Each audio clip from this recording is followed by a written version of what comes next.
Salve Maria. Today, on the third day of the series of meditation, let us reflect on the third word of our Lord on the cross. The multitude that was gathered at the foot of the cross were paying attention to what was happening around our Lord. The high priest and the soldiers were trying all their effort to increase the pains of Jesus by humiliating him. Most of Jesus' followers, including most of his apostles, were not even to be seen. Majority of his sympathizers, who were just a small number, may have remained far from the cross. But together with Saint John, Saint Mary Magdalene and Mary of Cleophas, there stood a virgin whose heart was pierced with a sword of sorrow. It was the most blessed Virgin Mary. Her unlimited love towards this Son had become a sword that pierced her. Her intimate union with the Divine Lord was so great that St. Augustine said, Caro Christi, caro Mariae, the flesh of Christ is the flesh of Mary. That is why her pain had reached to such an extent that it had become unbearable. She saw how this Son, who was the fruit of her womb, being scourged cruelly, and his flesh being wounded. She saw how the adorable head of Christ being pierced by thorns. At every instant, at every beating, her pain continued to increase more and more. Death was 1,000 times preferable, or even to suffer 1,000 times death was preferable to her, rather than seeing her own Son was being cruelly tortured by his own people, by the very people he served. He desired the salvation of Israel. His sublime teachings, marvelous miracles and healings he performed, everything that he did was done for the salvation of Israel. But did they reap the best out of all that he did? They turned their back against their God, and now they have gathered to crucify him. Our Lady surely had a deep understanding on human psychology, much more than anyone else. She even must have discerned the thoughts of those who came into contact with her.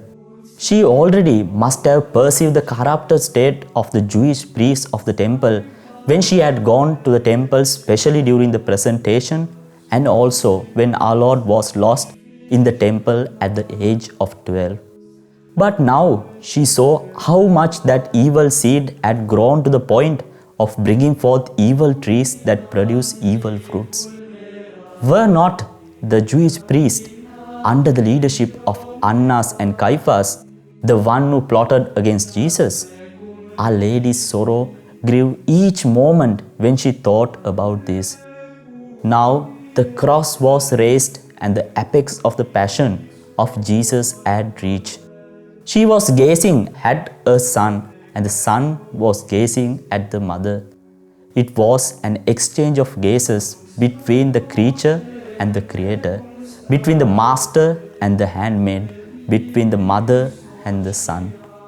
We could imagine, considering the opinion of co-redemption of Mary, which is accepted by many saints and theologians, that Mary most holy, looking silently at her divine Son, must have offered her pains for the redemption of humanity. Nevertheless, it is true that her pains were incomparably small before the cruel sufferings of Jesus. But we can also believe that Jesus accepted her sufferings and gave her the opportunity of partaking in some way in the mission of redeeming mankind.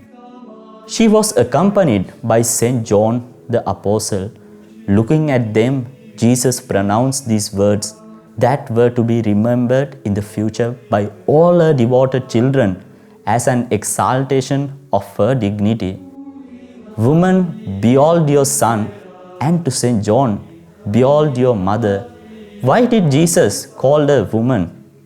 It was not to degrade her, as many Protestants say, but to emphasize how she, unlike the first woman, due to whose fault sin entered the world, was the second woman thanks to whom salvation came to the world.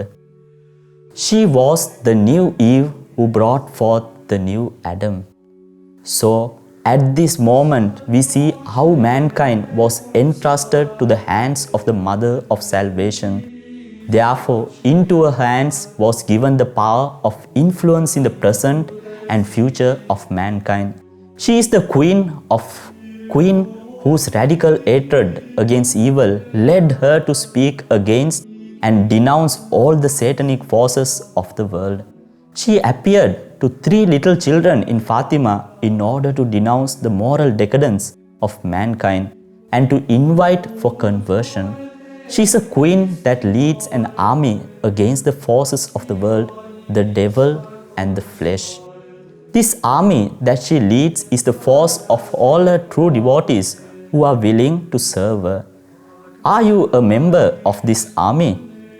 Do not think that by true devotees I refer to all those devotees who pray to her only to gain some earthly advantage. It could be a cure from a sickness, the promotion of a job, education, financial necessities and the rest. But I also do not condemn such needs because we also require them in our life. But we must think the following. Am I interested in spreading of God's kingdom, the salvation of souls, and the destruction of all evil forces in society? Or am I limited to my little world where I find no one except me and myself? If I was interested in my little interest, even in my spiritual journey, let us make this an opportunity to ask Our Lady the grace to have a great desire for the greater glory of souls and the salvation of souls like she did. Let us ask her to give us the grace to abandon the habit of paying attention only to our personal needs, even to the point of forgetting God. Before ending our meditation, I like to remind all of you to subscribe to our channel and to send these meditations to all your loved ones. May God bless you. Salve Maria.